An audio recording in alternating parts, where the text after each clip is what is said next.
Hello everyone and welcome back to another language session. Today we're gonna focus on the least popular aspect of the English language and also the IELTS exam, which is grammar. So when it comes to grammar, there are two things that we need to consider. One is the whole idea of accuracy, which means how correctly we use English grammar and English structures. On the other hand, we have the issue of range, which means how varied is our speech or our writing or the language that we use.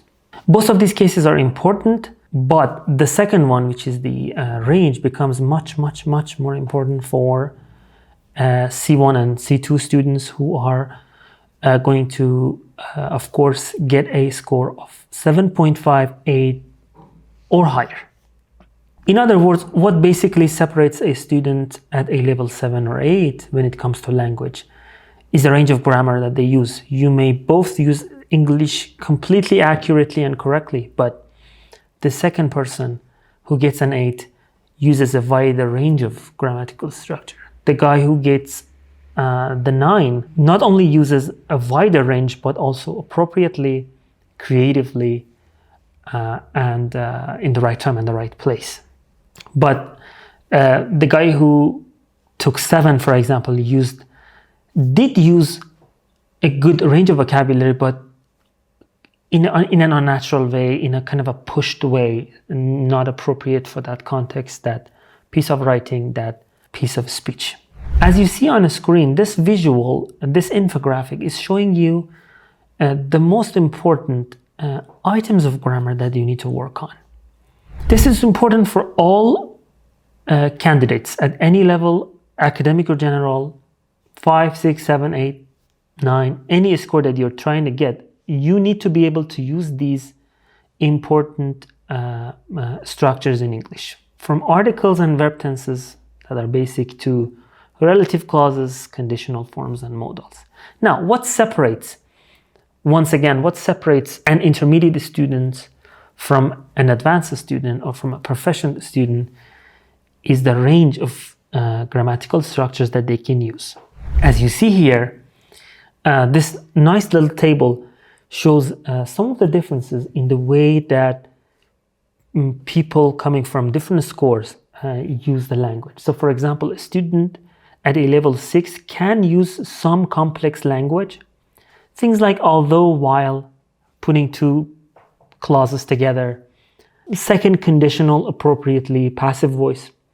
But somebody who's going to get an 8 or 9 is able to use mixed conditionals, is able to use complicated, complex sentences like cleft sentences, inversions, and they're able to use participle clauses.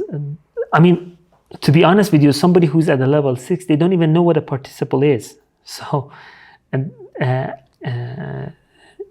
I'm not saying that this is important to know what a participle is, but in the practical use of the matter, people at a level 6 or 5, for example, I haven't even heard of mixed conditionals.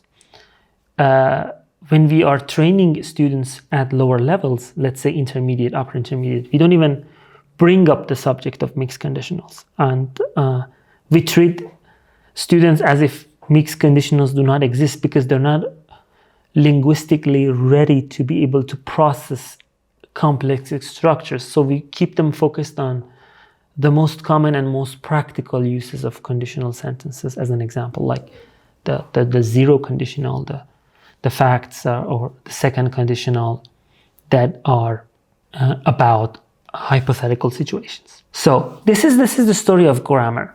As somebody who wants to get a 7 or higher, you guys are way past the accuracy part. So you need to be able to use the language accurately. That's out of the that one is non-negotiable. But what makes you separate from others and bring you higher in the especially in the writing section is the range of grammar that you guys can use. I did talk about this in writing and speaking sessions, but remember, examiners don't know you. They don't have your background of English. They don't know what courses you have passed, what books you have read, what abilities you have.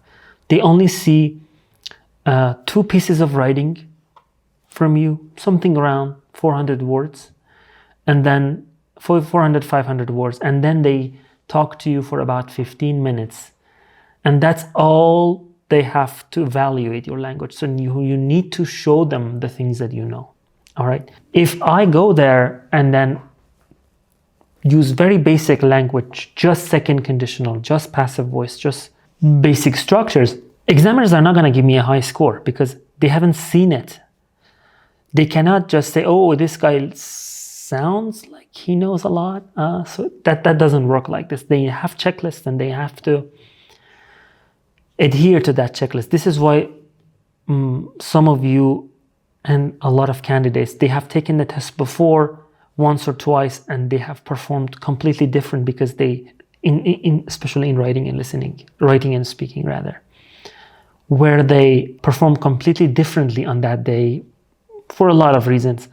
And then they got different results, surprisingly. And a lot of cases I see students, they do really well in the writings that they give me, but when they go to the exam, they are stressed, they are not fully ready and prepared, and they're not able to use that range of grammar, and then they unfortunately have a lot of issues here.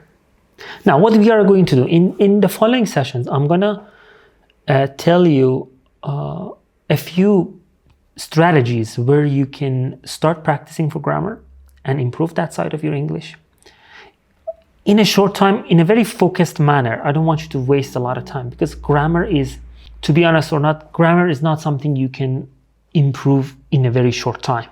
So let's be honest about that. But there are ways you can improve your understanding and awareness of some of the grammatical structures in a very short time. So for example, if you don't know anything about inversions, you've never heard of them, and you have exams in 3 weeks, there's not much you can do about it. So it's better for you to focus on what you know and make sure that you feel all the loopholes and make sure that you can perfectly use that which you have. But if you have time, of course, then 2 months, 3 months, of course, we can become familiar with these structures and then find a way to make the most of our time and improve our score, especially in writing. Range of grammar, guys, is the key to the writing section.